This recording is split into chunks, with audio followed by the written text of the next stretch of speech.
तो जी team India के लिए एक और ज़बरदस्त सीरीज़ का ऐलान हो चुका है और इस बार मैदान में कुछ बहुत बहुत बड़े नाम वापस लौट रहे हैं। चलिए ज़रा डिटेल में समझते हैं कि अफ़गानिस्तान के खिलाफ होने वाली इस सीरीज़ में क्या है ख़ास और इसके असल मायने क्या हैं। देखिए टी20 वर्ल्ड कप का एक्शन खत्म होगा, फिर आईपीएल का वो ज़बरदस्त रोमांच शुरू हो जाएगा। लेकिन भारतीय क्रिकेट का जो पहिया है ना, वो रुकने वाला नहीं है और इसी बीच बीसीसीआई ने टीम इंडिया के लिए एक और नई चुनौती सामने रख दी है। जी हाँ, बीसीसीआई ने ये कंफर्म कर दिया है कि अफगानिस्तान की टीम भारत का दौरा करने वाली है। मतलब एक नई और दिलचस्प चुनौती होगी, इसमें कोई शक नहीं है। अब अगर इस दौरे के फॉर्मेट की बात करें तो वो भी काफी बैलेंस्ड रखा गया है। इसमें एक टेस्ट मैच होगा और साथ में होंगे 3 वनडे मुकाबले। मतलब हमें टेस्ट का क्लासिक अंदाज भी देखने को मिलेगा और वनडे का थ्रिल भी। लेकिन इस पूरी सीरीज की सबसे बड़ी खबर क्या है?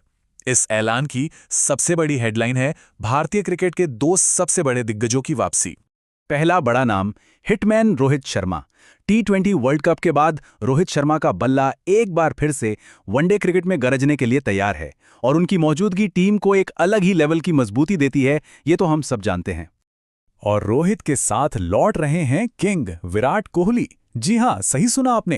क्रिकेट के 2 सबसे बड़े सितारे एक बार फिर से नीली जर्सी में साथ में धूम मचाने के लिए बिल्कुल तैयार हैं और चेज मास्टर को उनके पसंदीदा फॉर्मेट में देखना तो हमेशा ही एक ट्रीट होता है। और देखिए, ध्यान देने वाली बात यह है कि रोहित और विराट दोनों की वापसी खास तौर पर वनडे फॉर्मेट में हो रही है। मतलब एक लंबे समय के बाद ये दोनों दिग्गज 50 ओवर के खेल में एक साथ मैदान पर उतरेंगे। फैंस के लिए इससे बड़ी खबर और क्या हो सकती है। तो चलिए अब फटाफट एक नज़र डालते हैं मैच की तारीखों और वेन्यूज़ पर, ताकि कोई भी एक्शन मिस ना हो जाए। तो सीरीज़ की शुरुआत होगी एकमात्र टेस्ट मैच के साथ।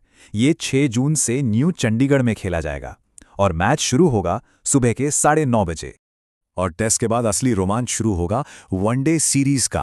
पहला वनडे 14 जून को धर्मशाला की खूबसूरत वादियों में होगा, दूसरा वनडे 17 जून को लखनऊ में और सीरीज का आखिरी वनडे 20 जून को चेन्नई में खेला जाएगा। ये सारे मैच दोपहर 1:30 बजे से शुरू होंगे।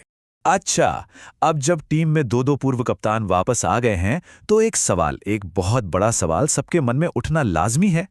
सवाल यह है कि जब रोहित और विराट जैसे सीनियर खिलाड़ी टीम में वापस आ गए हैं तो टीम की कमान किसके हाथ में होगी?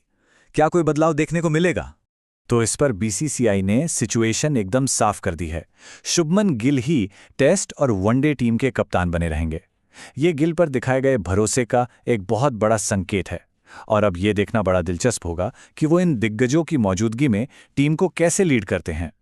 देखिए, ये सीरीज सिर्फ एक और द्विपक्षीय सीरीज नहीं है। इसके पीछे एक बड़ा लक्ष्य है, एक लंबी सोच छिपी हुई है जो सीधे सीधे भारतीय क्रिकेट के भविष्य से जुड़ी है। असल में इस सीरीज को 2027 में होने वाले अगले वनडे वर्ल्ड कप की तैयारी की पहली सीढ़ी के तौर पर देखा जा रहा है। कह सकते हैं कि यहीं से उस कोर टीम की नींव रखी जाएगी जो वर्ल्ड कप में खेलेगी। तो इस सीरीज का जो असली मकसद है वो है भविष्य के लिए एक सही कॉम्बिनेशन तैयार करना।